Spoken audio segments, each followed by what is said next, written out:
Are we ready? So good afternoon, those that are joining us online, as well as any who are here in our very scarce audience.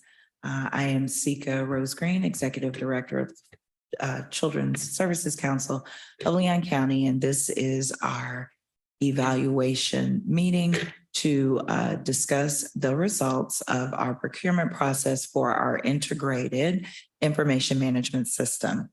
As you know, we issued that RFP so that we can look at possible systems that the CSC will use for our grants management process, as well as CRM and all of those things that relate to that. For this process, Holly McPhail, our special projects manager, has served as the procurement manager and contact. And so at this time, I will turn it over to her. Holly. Thank you so much. And thank you to our committee members who are here in person and online. Also with us today is our general counsel, Mr. Fred Springer. For the purposes of today's meeting, we would like to do a roll call, but we'll have you actually go round since I see visibly that everyone is here, but then just place on the record your name, your background, and then before passing it on to the next person. And I'll have you start, Mr. Boyd. My name is Brian Boyd. I am Director of Applications for the Lehigh County School District. I've been working in IT for over 23 years, and I've been working for the school district for the past 9 years. Good afternoon. My name is Roxanne Campbell. I have served in the capacity with nonprofits the better part of my life. I started at 18, and currently today I serve as a sales representative for Pavlov Media here in Tallahassee, and I'm just pleased to be part of the committee. Thank you.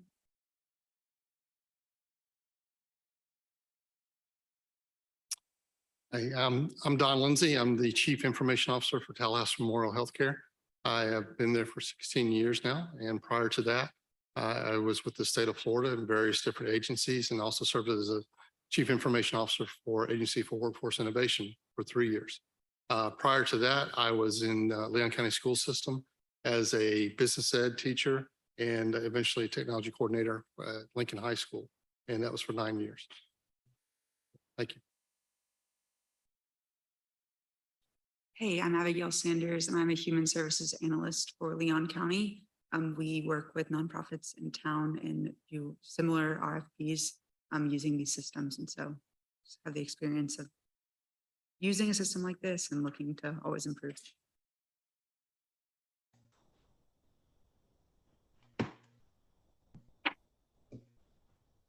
Mr. Gonzalez Lumiere. Thank you, Holly. Eddie Gonzalez Lumiere. I'm CEO of Ruvos, a healthcare technology company founded in 2004 here in Tallahassee and still headquartered here.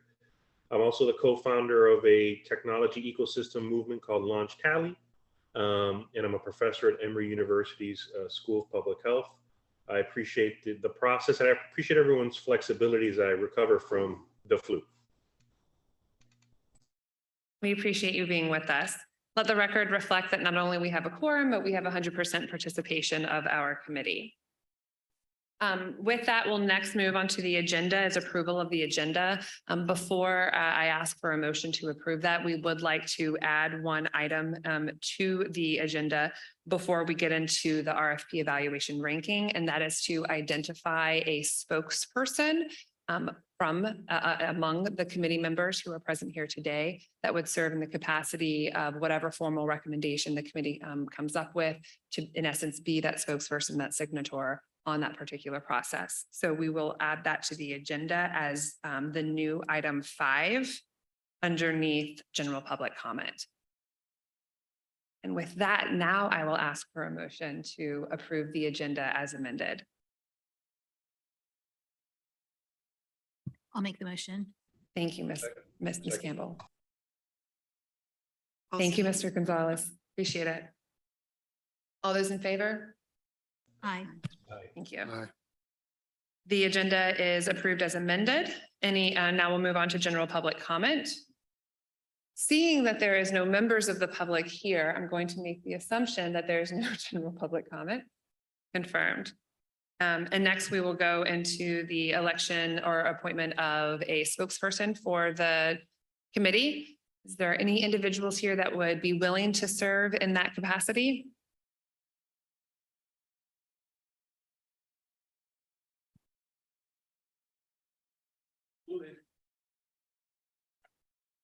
Sorry, I said I would if no one else is willing. Thank you. We graciously accept your offer there to be our spokesperson. I'm looking up at the screen to see if there's any opposition on the screen. No, I'm right, in support perfect. of that. Awesome. So seeing no opposition, I don't think that we need to make a formal motion.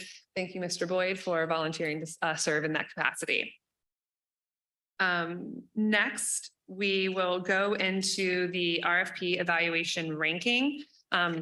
In your packet, you'll see the summary score sheet of everyone combined together. Before we start discussing it, I would like to turn the floor over to Mr. Springer to just kind of review the process of what we're going to be discussing in terms of inter-rater reliability and the purposes of evaluating the ranking.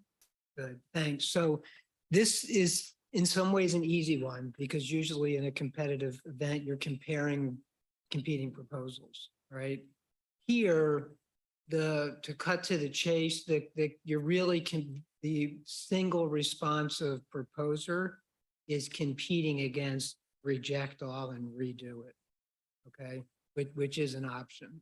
So unlike state agencies, which by definition must receive 2 responsive proposals in order for it to be a competitive solicitation, this agency is not saddled with that definition.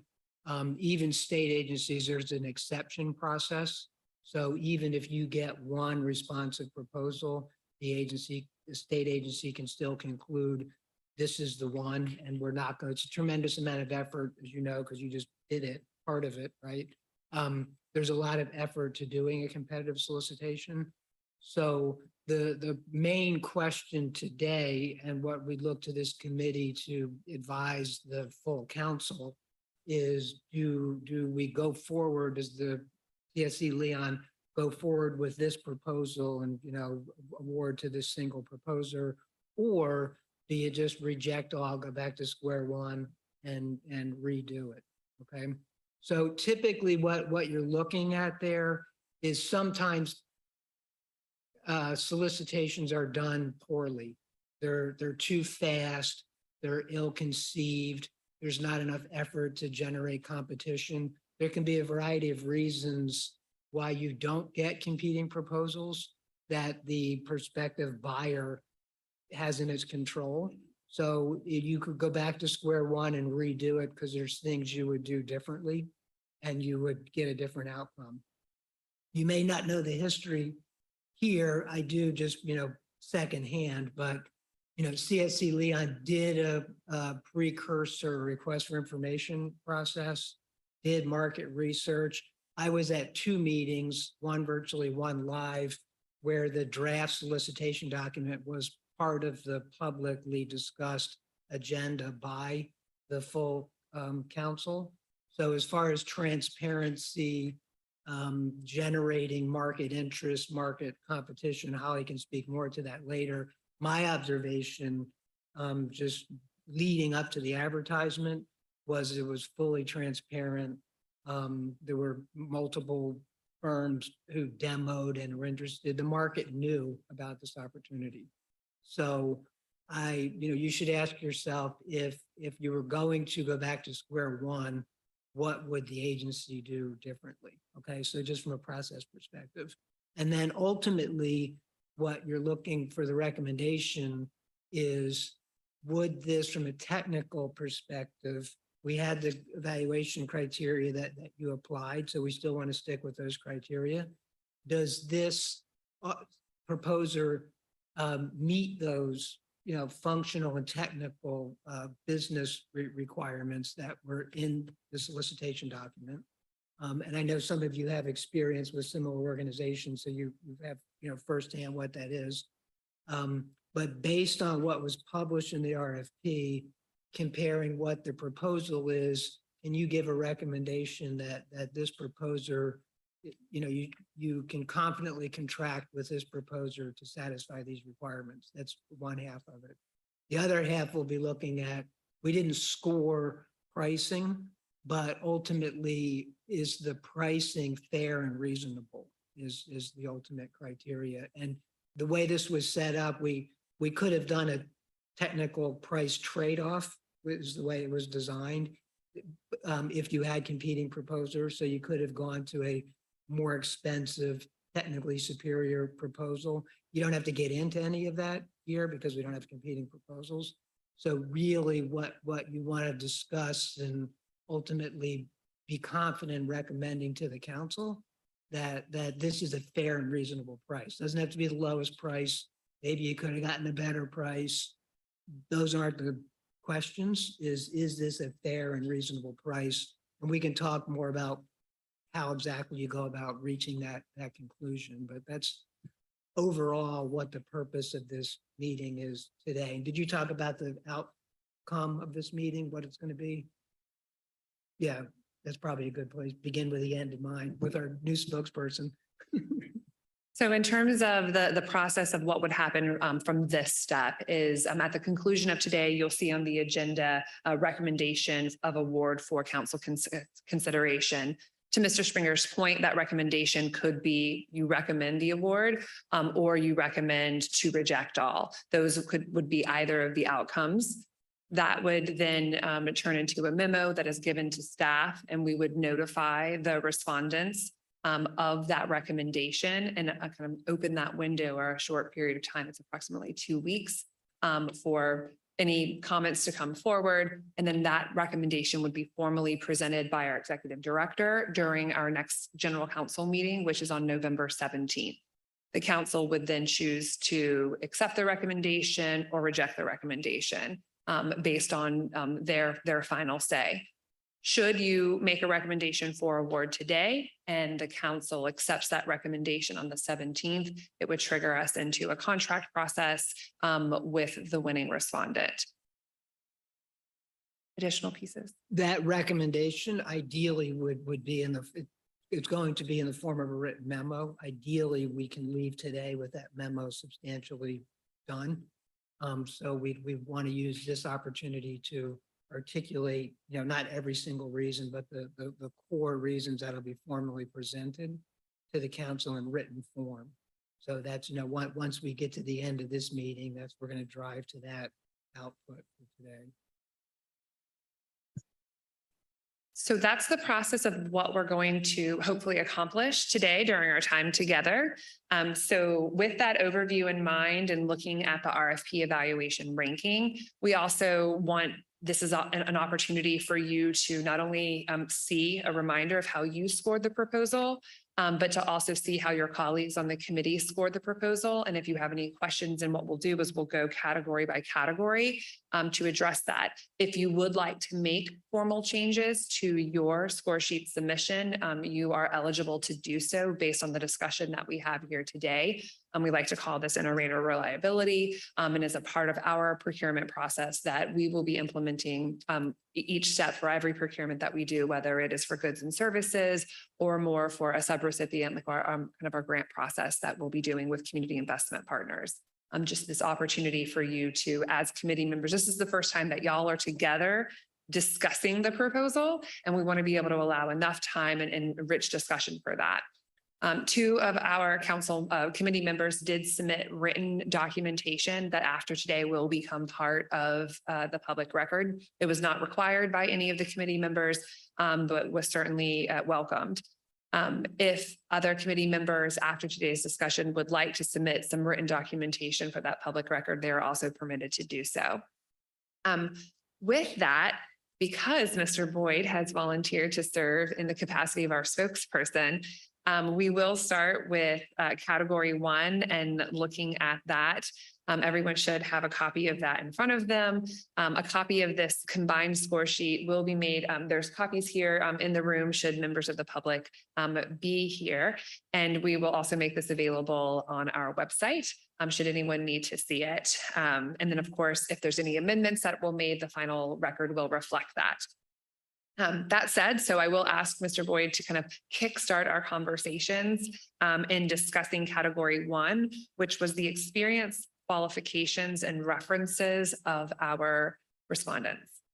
Okay, well, I thought that the company, I mean, they're not a huge company. They're still a small company. They're relatively new. So I wasn't going to give them a perfect score based off that. But I was very impressed with their history and their track record to be able to execute in this space. I actually did some additional external research where I looked at 7 different children's services councils throughout Florida, and every single one of them uses this software. So it made me feel really good and about their opportunity to execute in this space. So that's why I gave them an acceptable score. Okay. I would echo on Mr. Boyd. The thing that I found to be excellent was the fact that they are in the space already. They had documented success with that. And I felt that when they went through the introductions of their staff, I felt that they had staff that were in fact able to serve and do their job.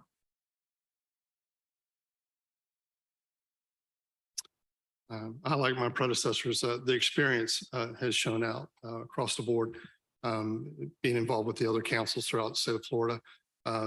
Great experience learned from there, so you can get value add from that, from what where others have gone before, and that has helped out tremendously.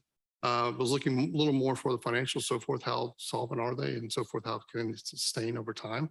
That was lacking a little bit from a standpoint. Was looking for that. Also for, you know, the timelines, looking for more timelines as far as being able to hit dates, times, so forth, and all the testing and everything you'd look. I know they don't follow the traditional waterfall model from a project management standpoint, more agile from that standpoint. We're still looking for timelines, meeting and so forth, and testing and those type of things. But overall, seeing their past history, and see what they've done for other councils as well. I thought overall very good experience. I would echo the same thing. They have recent and relevant experience working with the CSCs. They have a broad scope of partners that they work with or clients that they work with. But really the only reason I dinged them one point was that financial piece that you mentioned. So I could have seen a little bit more. I didn't draw red flags that they weren't able to do it. It's just that I didn't really see the details in their financial statements. So yes, I mean, I'm in total agreement with everything that's been mentioned. One of the questions that I had asked during that process, during the presentation, was you've got 11 staff, roughly 150 quote unquote web portals. How do you respond to 3 customers, for example, asking you for help at the same time? And I was very satisfied with their response. It just shows you can be a small business and do things that, you know, larger businesses can do. So I was happy about that. Another thing that I liked was in their, you know, the reference letters, you know, they had mentioned partnership, right? Not necessarily a contract, client, customer type of, people had mentioned that they're partners, which I think means a lot, especially in this industry and what we're doing here today. And there was actually one of the letters talked about their responsiveness and how they're very responsive, which I think is great. I think that also goes back to the way they built their technology and how they roll out updates, for example, or changes, not only for the CSC of Leon County, but it would impact in a positive way all of their different customers. So you kind of benefit from some of the upgrades and changes that maybe another CSC or nonprofit asked them to build. So overall, very happy, especially with category 1. Thank you all for that. At this point, and after that discussion, does anybody feel that they would like to change the score that they assigned on their individual score sheet for this category? All right, there's a lot of, for anyone who's watching, everyone's shaking their head no, just for the record. We'll move on to category 2, which was technical requirements. There are 2 subdomains under this. The first one was the completion of Form C. And Form C for those who are unfamiliar with the actual RFP was an Excel spreadsheet that had 4 different columns, and it was all of the technical requirements that CSC Leon was requesting that they have. And we wanted to know what their availability was to do it out of the box with limited customization, or was it not available? And there was a scale of 4 points, or excuse me, 3 points, 2 points, 1 point, or 0 points based on their response. There were 480 lines on that spreadsheet that they had to complete. And overall, they received, there was 160 lines with the ability to have earned 480 points if they did hit a 3 on every single one of those. Their overall score for this section, Form C, was a 446. And the way that the structure was established in the evaluation manual was to grade this kind of on a curve. Instead of saying, you know, what is 446 divided by 480 and give them a percentage score, out of all the responses that we received, we would give the highest technical requirements score the full points, and then we would curve after that. Given that there was only one responsive response, that basically lended itself that this particular response received the full eligible points, which was 50. So that would not change. But I did want to just have the record show that of all of those lines of what they could have potentially earned was 446 over 480 potential points. The second subdomain was the vendor presentation, which was only valued at 10 points, but this was part of kind of the proof in the pudding, so to speak, of can you actually deliver on those technical requirements that you claimed? And so our entire committee did participate in a vendor presentation. It was time limited with some introductions and some questions and answers at the end, but they were able to provide a 45-minute presentation to everyone here. And then we asked all of the committee members to do an evaluation 1 to 10 based on that piece. So at this point, once again, I'm going to turn it over to Brian. If you have comments about category 2, any concerns, and kind of talking about your score and where you landed. Okay, well, I gave them 6, which is an acceptable score. I see that's quite a bit low.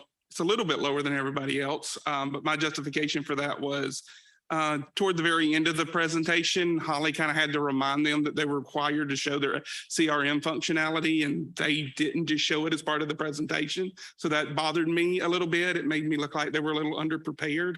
And plus, I'm really used to software demonstrations being very scripted. Usually they're timing it and everything like that. And I just got the feeling like the gentleman, you know, he runs the company, he understood his product, so he showed it well, and he definitely achieves the goal of showing us that he can execute.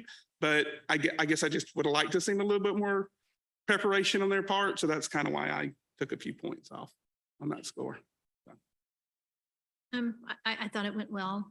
I was a little put out with the examples of going back to the RFP. The reason that you have a demonstration is to demonstrate. And so I felt the conversation very positive, and I did learn a lot from it, but I would have liked to seen more than, oh, well, if you go back to here, we've answered that. Well, tell me, how did you answer it in the simple sentence? I thought they did a good job.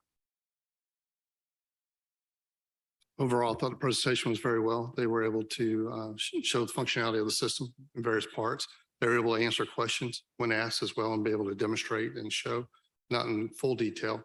I would agree, though, they were kind of bouncing left and right. He kind of warned us ahead of time. He wasn't a traditional type of presentation from that standpoint, and he was true to his word. He bounced around through the system, so forth. There was not a script. I agree. It wasn't, let me show you each part of the functionality of the system, what we're asking for. And he kind of bounced around throughout the system. But overall, I thought it was a very good presentation. Yeah, the presentation made the platform seem very user-friendly. And they provided adequate responses, or more than adequate responses, of how they address any problems people have with their system. Similar to my previous kind of score on the experience qualifications, they could have done a little bit more about cost savings and cost avoidance. In the presentation, I don't remember them hitting on that much at all. So I'm looking forward to our conversation about price at the end. Overall, I like the fact that it was a conversation. You know, I'm often used to seeing some of these presentations, and as was mentioned earlier, it's a little too scripted, right? And one of the great things about the conversation, it gave it a community type atmosphere. Agree that they answer the questions that were asked of them. I also think that it could have easily been a 2 or 3 hour conversation if they got into the details of the application. And so for the allotted time, I was very satisfied, like I said, with the conversation, and it increased my confidence that, Miss Sika, for example, or Miss Holly, for example, could pick up the phone and call them and say, hey, I've got an issue, I need help. I felt that connection, which I think will help potentially long-term.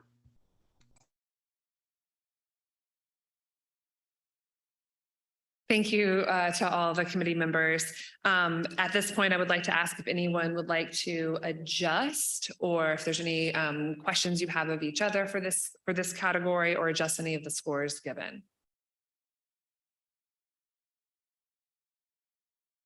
For the purposes of the minutes, everyone is shaking their head no. So we will move forward in discussing really the crux of everything, which is category 3, the statement of work, which was 55% of the score that was issued. There are 10 different categories in this section, and 3 of them hold a double weight.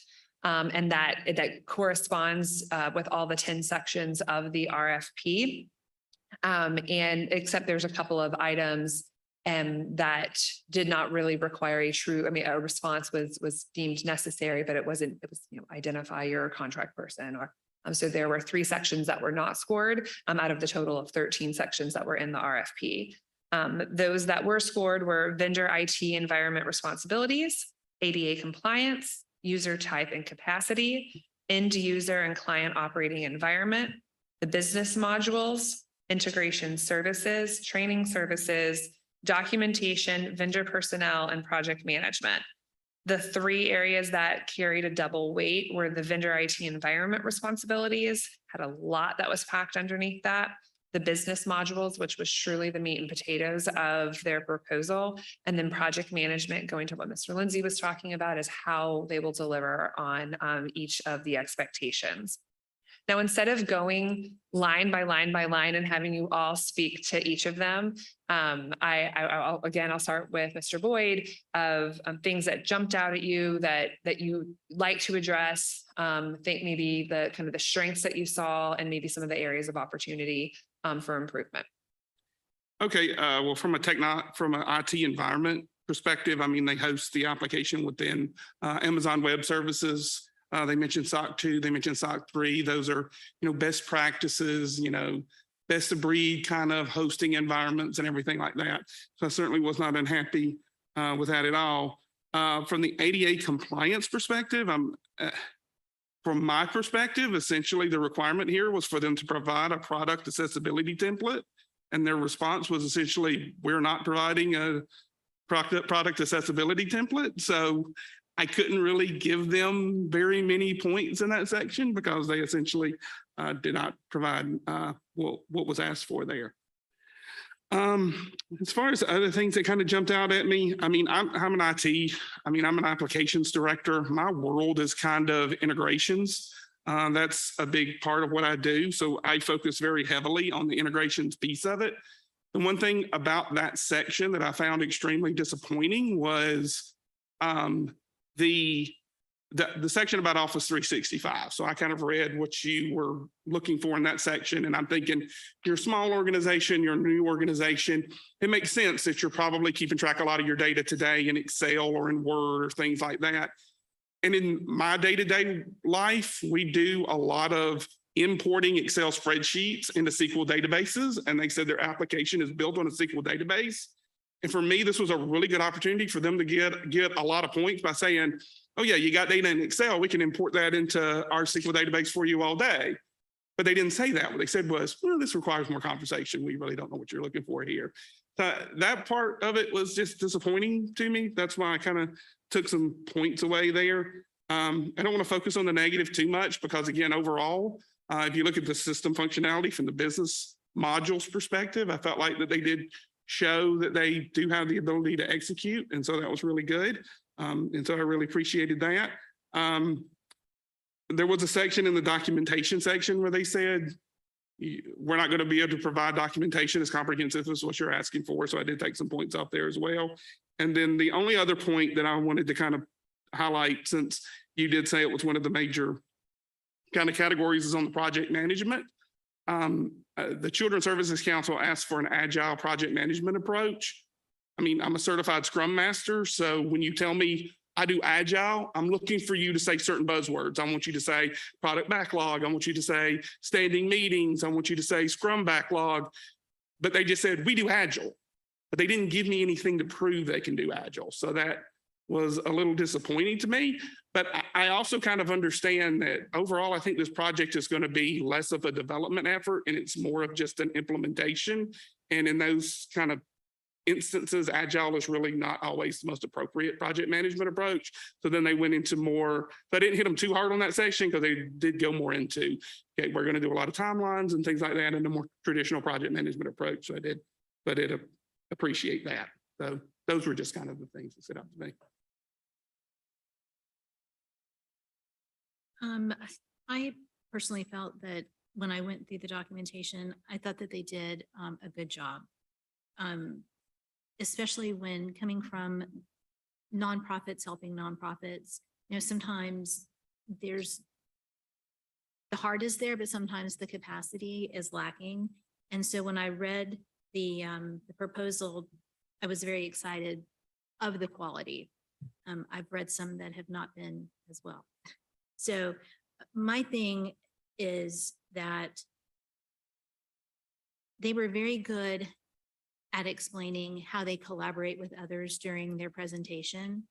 I was rather put back of the many times that they said, we need more information. I thought the question was very clear. And I think with as many collaborations as they have done and the partners that they have worked with, that could have been a great opportunity for them to say, well, you're asking this, and this is our experience. Or maybe we haven't had experience with this, but this is what we could potentially do, rather than just saying, we're not, you know, we're not going to answer the question. As far as everything else, I felt that I was confident in the integration piece in what they were offering. My biggest thing, and I don't know that I'm satisfied with that yet, is what happens when the wheels fall off? And how are you going to step up and help? Because a lot of times you get to the point where your staff has no background information and knowledge on how to fix it, but yet your vendor is like, well, you know, well, this is what we can do. And then they go back to their SLA, and in the SLA, they are following it. But then where's that bridge to cover what's in the SLA versus the real, like, we're really stuck today and we need some help, but now you're taking me back to the SLA. So I'd like to see, you know, a little bit more of the bridge on how they're going to help when that happens. But other than that, I felt that they were very responsive. I, like Brian, is the ADA compliance. They were not compliant to begin with, and they said they'll work with us, and from the standpoint they'll work to gain that certification, which I think is good from that standpoint. But overall, I'd like to have seen that up front, especially with as many councils already engaged when being in the state of Florida. Also, another thing was around the service level agreements as far as the standpoint of response time to issues. They talked a lot about how they respond and how quick they are, and it said it again in the reference letters and so forth. But what is the real time, meantime? What goal are they trying to meet? You know, if it's a critical issue, how soon will you respond? And how soon will you get resolution? For high, medium, and low, and so forth, you'll really love to see that breakdown as far as their responsiveness. And it goes into, right now, they're a small company, and they have 5 councils. If I read correctly, they are also engaging with other councils throughout the state of Florida as well. They're going to grow. And how can you maintain that responsiveness? Right now, they're small, they're fluid, and they can be very agile in response. But as you grow, you become more environments, larger platform, larger clientele to support, and it could be a concern as they get larger over time. One of the things also, they were great in from security and all that they do as far as their annual audits and so forth. And and how they host. One thing was not mentioned, it was talked about a mobile application so you can have access from a mobile device. One of the concerns I would have would be securing of the mobile endpoint, the device itself, but also the application. There was nothing around a multi-factor authentication or a mobile device management type tool or a mobile application management type tool. Is one of the concerns if you plan to go down this road with accessing mobile, being able to secure the access. You don't want to have a breach from that standpoint. Another thing around that too is one I did not see was the National Institutes of Standards and Technology, NIST guidelines. That is something that the federal government has really started following heavily from that standpoint and seeing those guidelines. They do the ISO as well, and those type of things, the SOC compliance audits, but NIST guidelines as well is another one that's really being pushed more and more from the guidelines. Would love to see a little bit about NIST as well. The system itself being in modules, it's a positive and it can also be a negative. It's a positive because you can only have a module go down per se if you have an issue and not take down the entire system, which that is a positive. The other side of what I heard through the presentation is also they have data duplication. So it's not a single point of presence for data. Data is copied in multiple different modules over time. So there's a lot of syncing back and forth of that data that has to occur between each one of the modules. So that was something that kind of stood out to me. Documentation, would really like to see an as-built as far as when it's built, as you have, because Agile, you're building on the fly. And you're sitting there with your client and you're building and you're programming as we're talking. The issue though is not every client system is going to be the exact same.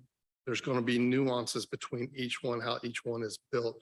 Even though the core programming will be the same, there are still nuances around that. That gets into the support issue. They do have crossover within their support, but you have one or two, sometimes three. But as you grow again, that's the concern as they grow larger, being able to keep that knowledge up. You have nothing to reference back. Their training material I thought was great. Video, it's where everybody's going. I'm a visual learner. It's great to be able to see it and go through it visually. But the other part is you don't get the nuances of how your individual system may work, or click here, click there, or we don't have that functionality, or we chose not to have that functionality in. So you can leave something out or added that was not wired. So just overall, from that standpoint, their ability to respond quickly right now, because they are a small company, is a positive. But as they grow, just a concern as they get bigger, and be able to support and being able to keep up with how each one of the systems are different, especially system 4, Leon County.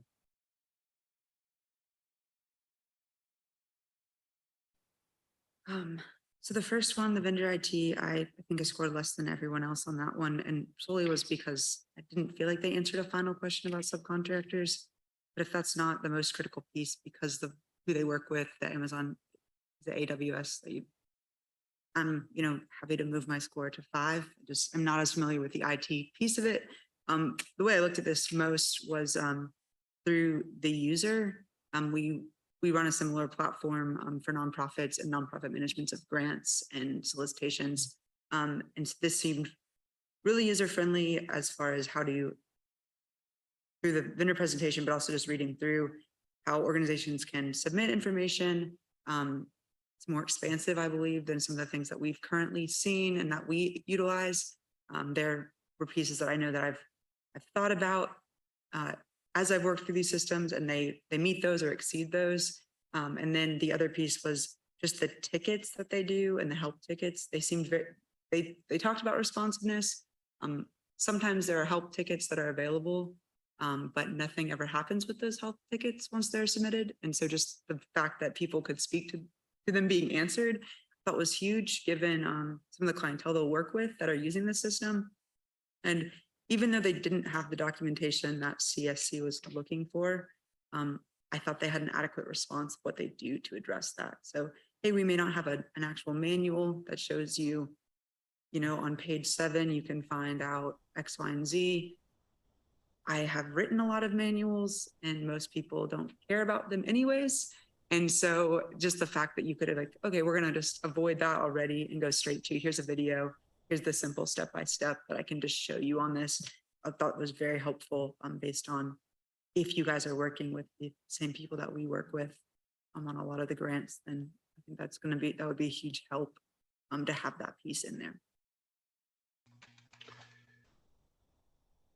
Okay, I guess when you go last, a lot of your comments have been used up, but so AWS, I like the fact that they use AWS. I'm more experienced in AWS, so I can relate to a lot of what they mentioned, and of course, scaling. I mean, I think they've had, I think on a yearly basis, I read somewhere, I don't know, I was doing my research, about 1 million users. So, you know, so that's a good thing. And instances are separate from a security perspective. I think that's great. I like the SOC 2 Type 1 audit. It'd be great if in their roadmap, they can do a SOC 2 Type 2. You know, they do mention FISMA, PCI, ISO, ITAR. One clarification is when you use AWS, and folks around the room may know this, I'm sure, you know, the services in AWS may have gone through some of those audits. Doesn't mean necessarily the application has gone through the audit, right? You can inherit certain capabilities that are FISMA moderate, for example, or NIST, as was mentioned earlier. But the actual application to go through one of those audits is a different story. So I just wanted to make that for clarification purposes. As someone who does a lot with integration and interfaces, as was mentioned earlier, you know, you see this a lot in some of these proposals where they'll just throw around the acronym of API and we can interface to anything. So I had to dig in a little bit deeper to try to see some examples like Sunbiz, right? And there's a few examples that they listed where they actually do an interface, right? So I'm happy to see, you know, those examples as well. I agree on the modular. That's a good thing. It could be a good thing. It could be also a challenging thing. Really, the last thing I want to mention, because a lot of my comments were taken, is a solution like this that has these types of capabilities, you know, there would be a potential target for acquisition from a larger company. So that's just something for us to keep in mind. They have a niche, right? They've been very successful. I think since what, 1995. And so, you know, an ERP organizations or a large organization would love a company like this and the footprint that they have across the state. So that's just something that I was thinking about as others in this committee were talking. So those are my comments. Thank you. Thank you to everyone for their comments. Absolutely. I was actually going to ask you to weigh in just because this was really the first time that I took a lot of notes from all of the feedback that you provided. So yes, please. So two things stand out to me. One, Don, with the NIST, the idea in setting this up was, and this should be covered in section 2B, which just referred to Exhibit E. And Exhibit E was all the state rule on data security that is based on NIST. So so it's in here. I didn't look and see how they addressed it, but they should have addressed, we asked them in 2B to say, describe how you're going to maintain compliance with essentially the state rule, which, you know, we're not a state agency, but so it's in there. That will be part of the contract because it's part of the statement of work. So it's not without NIST. I just wanted to make sure whether they addressed how NIST compliant they are. I don't know, but so it is in there. But the other thing, I guess, the lowest of all scores, and the reason we have this, you know, inter-rater reliability is to the ability to compare and look for variation on anything. So, you know, 60% of you gave them a lousy score on the ADA compliance. So, and I heard what you said, that they didn't submit the PATs and they were supposed to submit the PATs, and, you know, that's great. But we also say, if you can't submit a PAT, at least describe how you're going to get compliant. So from a legal perspective, since, you know, ADA is a law, that, and, you know, we need a system that is legally compliant. So maybe I'd like to hear a little bit more discussion about that. Did you ding them just because they didn't submit the PATs, or did you ding them because you really think this is not ADA compliant?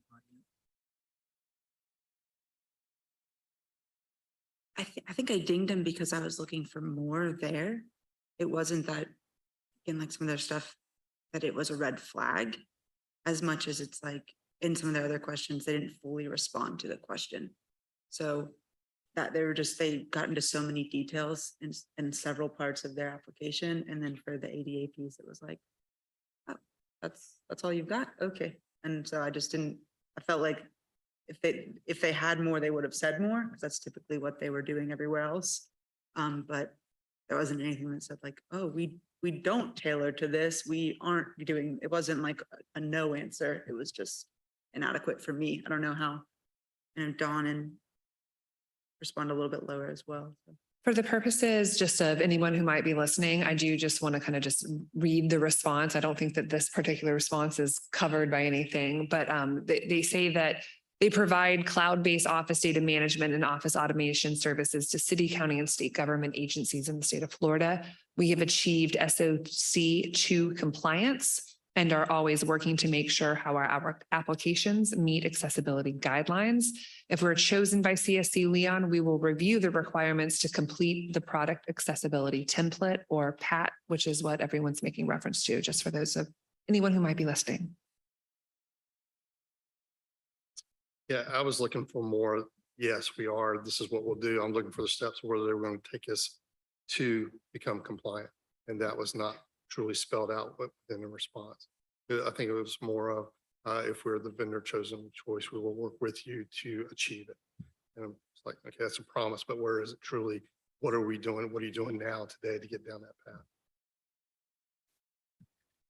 path? Yeah, and I'll just ask the committee, because maybe I'm not sure, but to me, we get audits all the time, and we have hosted applications, and we constantly have to provide SOC reports. We read the SOC reports from our hosting providers all the time. Never really seen something in a SOC report about accessibility. So I was confused why that was referenced in that response. So. Yeah, I would just say that's not what we're looking for. We're looking for the, WCAG, the Web Content Accessibility Guideline. So that's what the requirement was, and that's what the PAT is supposed to demonstrate. So again, I'm not the technical guy, but that's looking at this compilation of scores. That's the one thing that glaringly leaps out to me. And so I want to make sure, did they say we're not compliant, but we'll work to get compliant, or we don't have the PAT, but we'll work to document it? That was me kind of reading between the lines. It's like, we're not compliant today, but we will work towards that to become compliant. Didn't say exactly that. They didn't come out and say we're not compliant today. Okay. Did not. Yeah, did not. Yeah, did not say that. And for me personally, I made assumptions by reading the first sentence. And so, and again, too, just being vulnerable here, I made the assumption that if they are Amazon with is it AWS, is that what Amazon calls theirs? Thank you. That would be kind of baked in. So that was an assumption on my behalf. Yeah, likewise, I had a similar assumption, and then the fact that they do work with other organizations and that it would be something considered as part of the audit, and of course, in an eventual contract with us, that would be, a requirement. So this has actually helped me fully understand, the requirement and of course their response. So I appreciate it.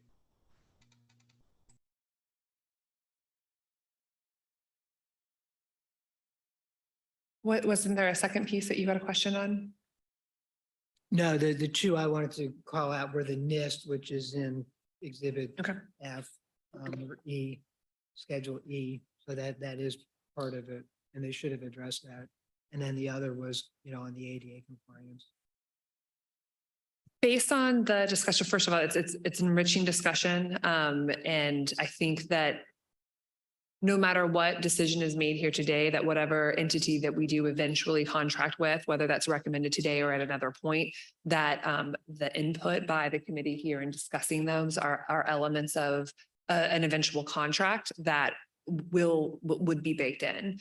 That said, based on the scores, I know, Ms. Sanders, you had mentioned that you were like, oh, I could change my score here. We had another enriching discussion about ADA. Do any of the committee members wish to make a formal change to the scores that they submitted? Yeah, I would change my 4 to a 5 on the vendor IT environment. Duly noted. I would change my ADA compliance to a 4.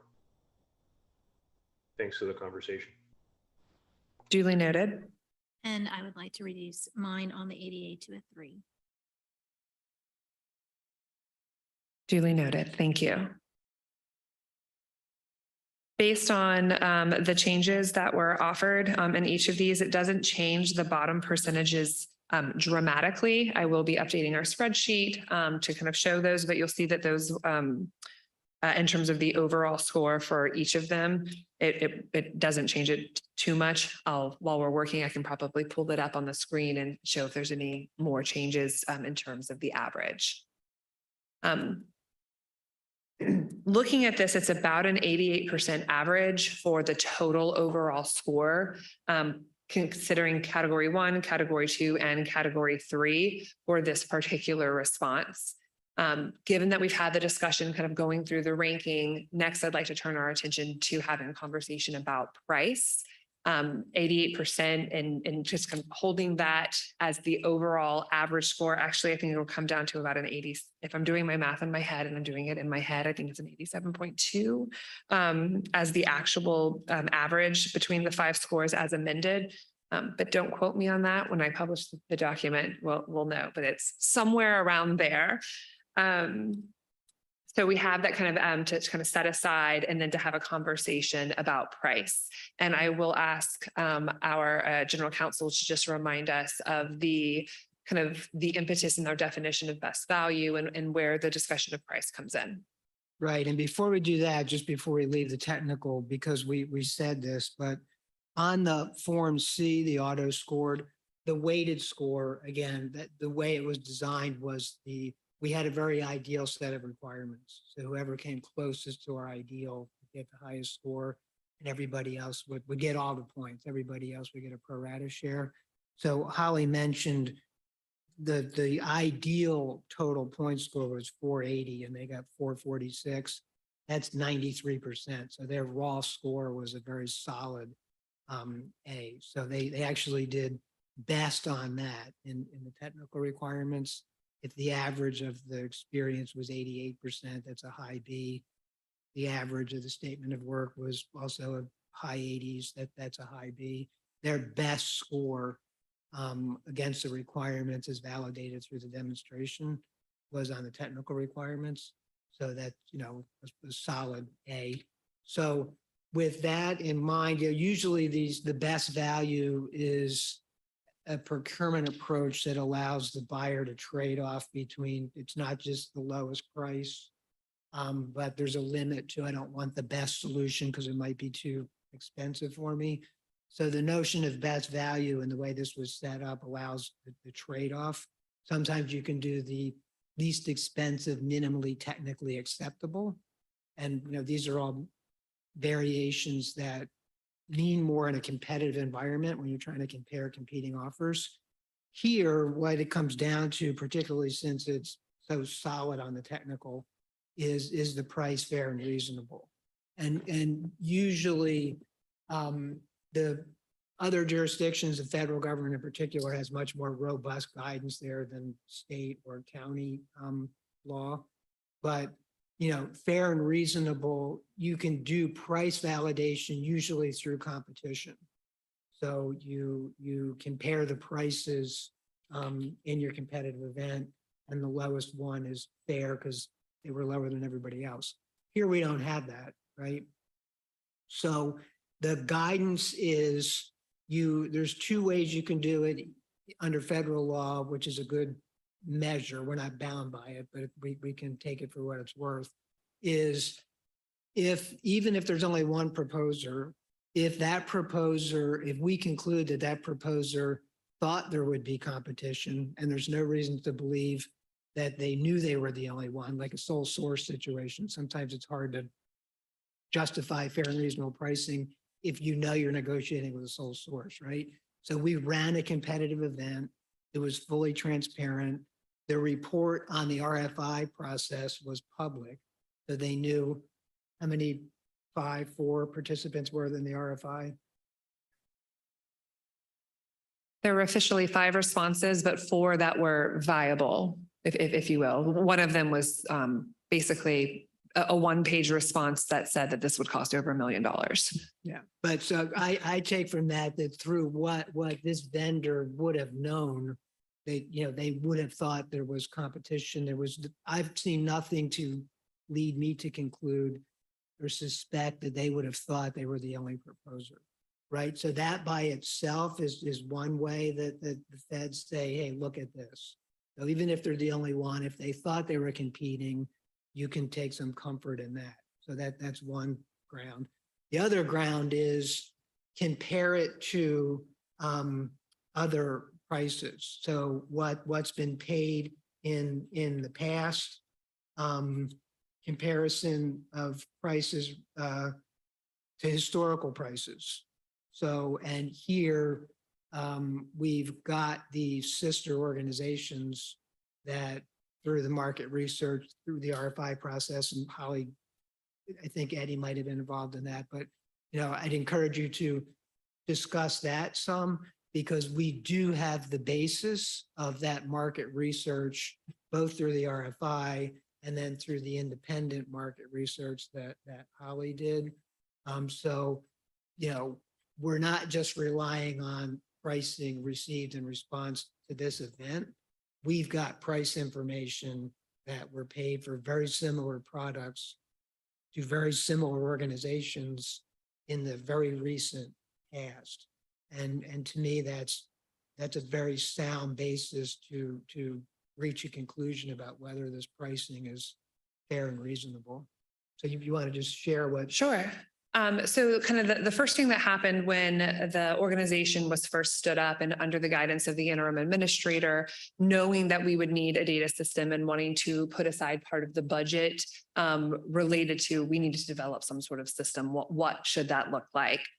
So reaching out to other CSCs and saying, how much money or percentage of your budget do you spend on your data system?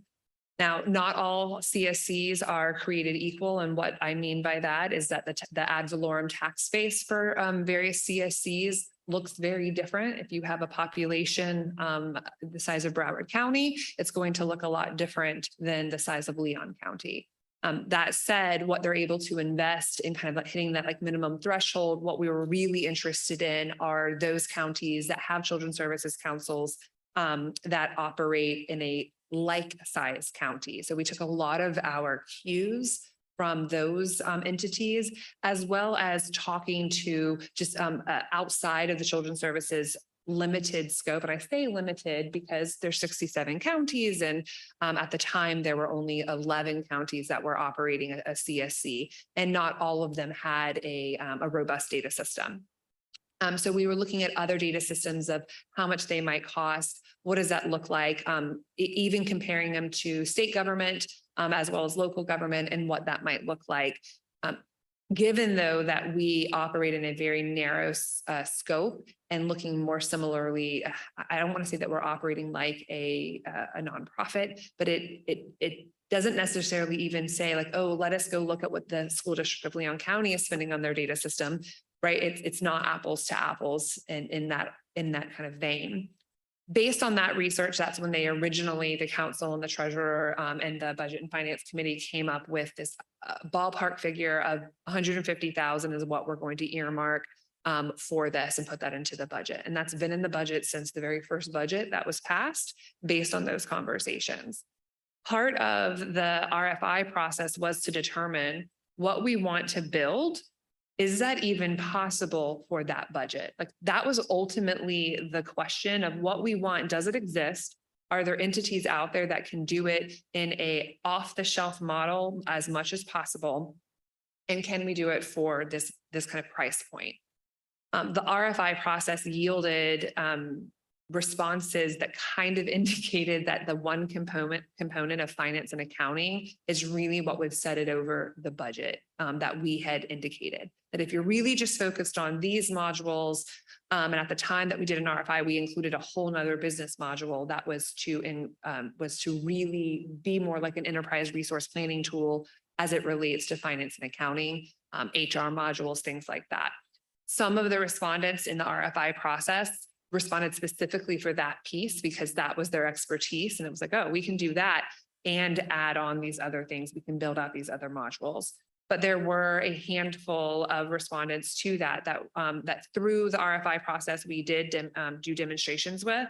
And then based on the kind of committee work of the RFI itself, to which Mr. Gonzalez-Lumiere was a part of, kind of said, before you release your formal procurement, maybe contact a few more that maybe didn't formally respond to your RFI so that you can stay in that market research phase. And we asked our sister CSCs, we asked some of our other partners, what are the other systems that you're using? And we did have additional conversations before we published the formal RFP to determine, again, are there entities that are out there that can do this work and stand this work up without that finance and accounting module and kind of keep it in the ballpark that we're looking at.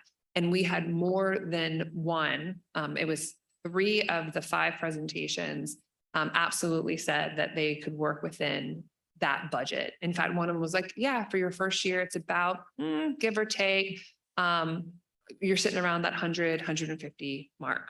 And so all like the 3 that I'm referencing all said that in our demonstration conversations. So I would like, I know Eddie didn't participate in the actual demonstrations with those, but he did read some of the RFIs and participate in those conversations. If you'd like to weigh in anything else or make any just additional comments from that whole process. No, I think it was a robust process. I think, the group that was working on the RFI was very invested in it and very detail oriented. So I was very impressed with that process. And I echo everything you said, Ms. Harley. And I neglected to say too, because as another measure of reasonableness, that 150 number was transparently in the budget, which was developed during and presented during public meetings. That was also in the RFP itself. So as a number of the reasonableness. So, which I didn't say when I opened. So given that information, we would like to open it up for discussion. Again, I'm going to turn to you, Mr. Boyd, as our spokesperson, the joy of volunteering to kind of kick off that conversation. Okay, sure. I'll just say what I kind of put in my closing comments in my notes, which is, again, I'll stress the fact that because they work with so many other children's services councils, I definitely feel like they have the ability to execute here. From the demonstration and from the business modules, just looking at it, my only slight concern would be that it is a very configurable system. I've worked in applications for over 20 years, and I know when you buy systems, they're either very rigid and they've been built around a very specific business case, or they can be very flexible and very configurable. And this system is extremely configurable. Now, of course, that's good because you can make it be whatever you want it to be. But the drawback is you have to be very committed to the process of configuring and implementing this system because it's going to be a pretty heavy lift. And I know the Leon County CSC is a very small organization. I don't believe you have a lot of staff currently. So my concern is the current workload of that staff and kind of what they have going on, their ability to commit a large amount of time to that configuration process. That's what I would kind of be looking at right now. I don't really know because I'm not in your organization, so I don't know what your current workload is or anything like that. But that would be my only kind of, I don't want to say concern, but the only question that would be in my mind about, moving forward and purchasing this system.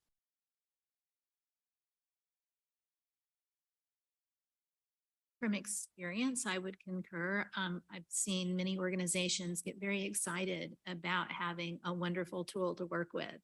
And when you get down to the practical day-to-day, it's very overwhelming to implement a system like this. And when you watch the demonstration and you see all of the wonderful data, and let me show you what it can do, and it's a well-oiled machine. Well, it took years to get to that well-oiled machine. And I would just err on the side of caution in that as you go forward, do make sure that there's resources allocated, not just monetary, but also human, to help learn the system to be able to be part of that implementation project, because many times we get pulled away and the folks building the application move ahead. And then it's kind of like a learning curve to catch up, because then now we're back on this. But I would echo the same in that make sure that there are human resources applied to this as well.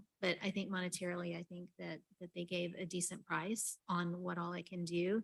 I do agree also that there is expandability. And I think once you do get it going, you're going to be very happy, because it's going to help augment the process of what a lot of people used to do, but then that this system will help make things work easier and people work smarter than harder.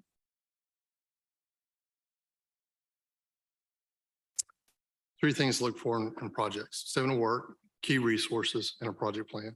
Those are key. Cost would be, for me, at the end, we deal with that at the end, like we're talking, kind of like we're doing today. Everything else fits into that. When I talk about key resources, echo the comment. It's not just key resources from the provider of a service. It's also internal. And I would echo that you will have staff dedicated to this. This will take a lot of time, especially with Agile. That means you're sitting down on a phone, on a Zoom call, or sitting side by side while they're sitting there making changes and so forth, and dedicated time. And that will take away. So you almost need to backfill. The other part of this too is the train-the-trainer approach. So they will train a primary person, and you will have to have expertise in-house to know the system from a subject matter expert, how the system actually works left and right. And that will be your first call internally. You need usually 2 people at least, because not, everybody can be on call 24/7. Things happen and so forth from that standpoint. With everything, you don't want to start and stop too, because if you get pulled away, what takes priority? Is it your day-to-day operations takes priority, or does the project take priority? And to be split between the two becomes very, very tough. The more you can dedicate staff to the project, the faster you'll hit, and you hit your milestones. And I go back to a waterfall approach again on project management. I look for milestones. When will you hit certain milestones and by what time? And it takes commitment from both sides to make sure that those milestones are hit and achieved. Overall, I think they can deliver, they can do it. They have a very good product, what we see and their ability. But just some things that need to shore up. We discussed a lot of it today. Just some things that need to be tightened up, some key deliverables. And what is that response time? When you do call and you have an issue and it's 5 o'clock on a Friday, and, or Saturday afternoon, you're trying to get somebody's trying to get work done or something, respond. What is that response time? What is that guaranteed response time that they will be there? They said they'll be there. They'll pick up the phone, but how soon, how quick? And then also, it's one thing to answer the call. It's the next thing to resolve the issue that's raised. And so those are things I would really key in on from that standpoint. But yeah, overall, I think they fit the bill. I think they've said everything I could possibly say, but that this will do exactly what you guys want it to do. It's just a matter of the capability of being able to be their full partner and making it happen. But pricing seems good. Other CSCs are doing it the same way. So that's a hard sell. When we're looking at stuff, we always look at like-sized counties. And if there's a like-sized county doing it, it's always a lot easier. There clearly are. So that should hopefully make it easy for you if this is the way the council decides to go. Okay, so yeah, I love the comments. Look, I would have liked more detail probably in the financial the spreadsheets that they provided. A few things, they've got 11 people. And so everyone, that had mentioned having, staff that are involved and a subject matter expert on the CSC side is going to be critical. I do highly recommend that individual or individuals work with the other organizations, almost like a user group community type thing, to learn from them, meet with them. Yeah, they've been doing this before us. Why reinvent the wheel? They've been through, so I think those relationships, which I think will help the CSC anyways, regardless of technology, I think will be super important. Look, if we want to add things, it's going to be $150 an hour, right? So, that's a $300,000 FTE if we're going to do customizations or things that are not necessarily in the initial scope. So we have to be aware of that as a CSC as we get excited because, nice shiny tool and we want to add something, even color palettes and things like that was mentioned. That's at $150 an hour rate. So just being conscious, of that, I think is important. And then the last thing, less related about the fees, because I think it's very reasonable. I think if there was an organization, and I'm sure folks around the room can agree, that had to build this from scratch, it would be 10 times the price of this. Is that this is not going to happen overnight. We talked about this through the RFI process, that this is going to take time and sometimes a little bit more painful than people want in the beginning, but having that vision, that long term, this is going to be the right investment. But I'm very comfortable with this group and this partner. Thank you for all of the comments. Because we do have our executive director here with us, and there were comments made specifically about our resources, not just the money. I do want to turn the microphone over to her to just address some of the concerns of the committee. Thank you, Holly. And again, thank you all so much for being so deliberative and, quite frankly, very candid when discussing the proposal. So you're absolutely right. We are a small team. And I think that the important thing would be not only looking at where we are right now as a team, but what is it that we need as we grow that will help us to manage this. So I think to Eddie's point, and I'm only saying that because trying to pronounce his whole last name, I mess it up every time. We do have sister CSCs that are using this. So we have the ability to be in a user group. I want to say they may even already have one because we even have an overarching, our association, there's a relationship there. So I think I would feel more angst about it if it was something brand new, that there was no test group, if you will, that had already used it.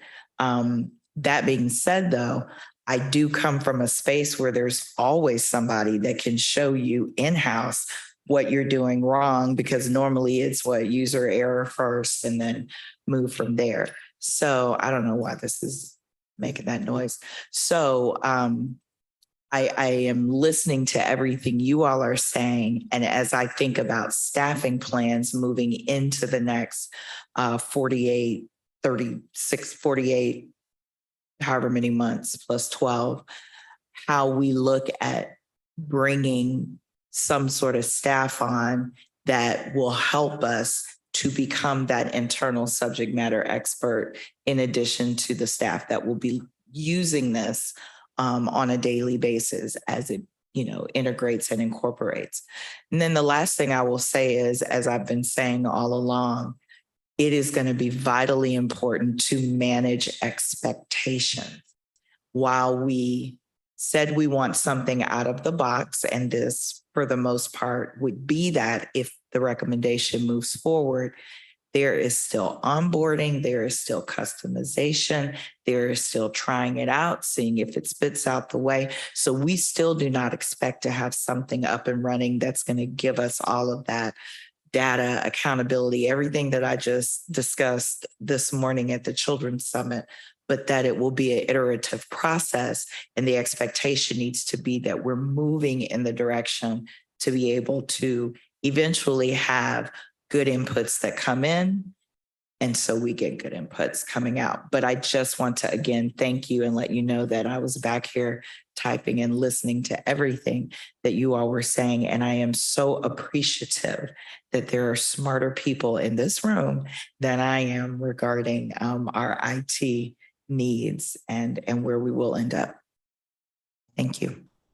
I do have, following up Ms. Sika's comments, I think this organization wants us to be successful, needs us to be successful.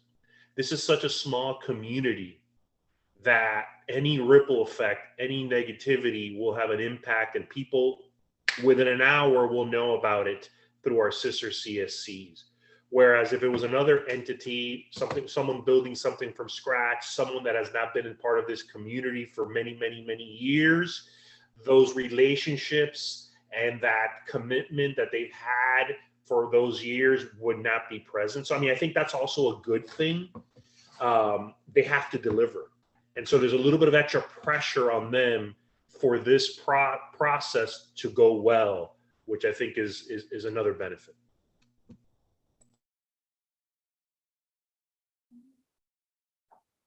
Thank you for all of your comments to all of the committee members. This is kind of would conclude the item in terms of just talking about the evaluation ranking.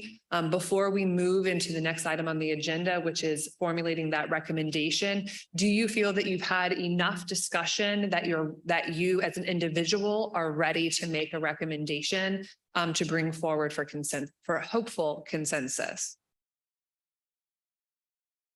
I do, yeah. Yes.